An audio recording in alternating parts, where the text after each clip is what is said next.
You were here for baseball. Now we're here for college basketball. I can't believe we're almost already getting to the end of this. I mean, the Elite Eight is tomorrow. I thought we were just here. Well, you know what? The college basketball crown is also coming up. Yeah. They got some interesting teams, mainly Big 12, but just a couple mid-majors there. George Washington, Boise State. I think, honestly, I really did not see, and this happened since we were on there, I did not see St. John's losing. And I think me and you both were on that St. John's hype train. We were really thrilled about that defense, and then they lost. You know, they're playing chuck it ball, which something that I've seen a lot in March Madness is you kind of just, there's no offensive game plan, really, and it feels like it's just odd. Like, it doesn't feel natural. Like, same with the Cavs and their offense, when it's on, it's moving efficiently and everything.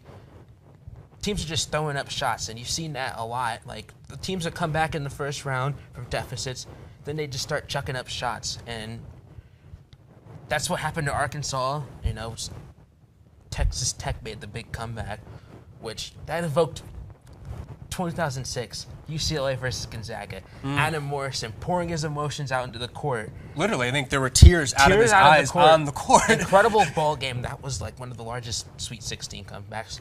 Kevin Harlan on the broadcast said yesterday's game was the second largest. But, you know, John L. Davis from Arkansas, 30 points. You know, when we talk about fun players coming from the portal in the mid-majors, John L. Davis is one of those names that comes to mind. 2023 Florida Atlantic.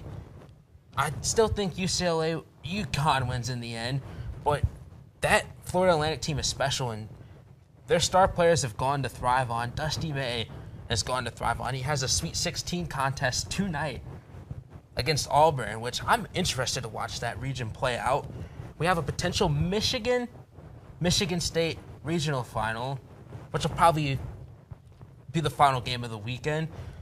Cooper Flag and Alabama and Duke go against Bama.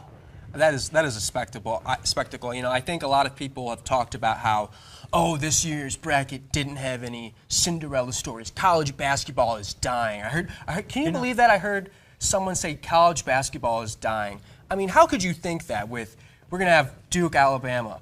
I really want to see how. I will be completely honest. What's up? I believe that the last 4 or 5 years leading up to this are outliers in the overall context of things.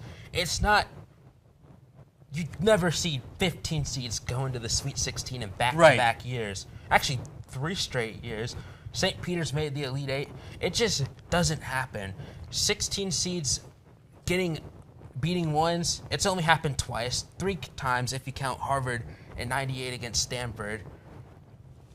14 seeds winning games, and, you know, there's never been a March Madness bracket where every single seed line is represented in the second round. Right. And I think this year's tournament was a return to the more normal.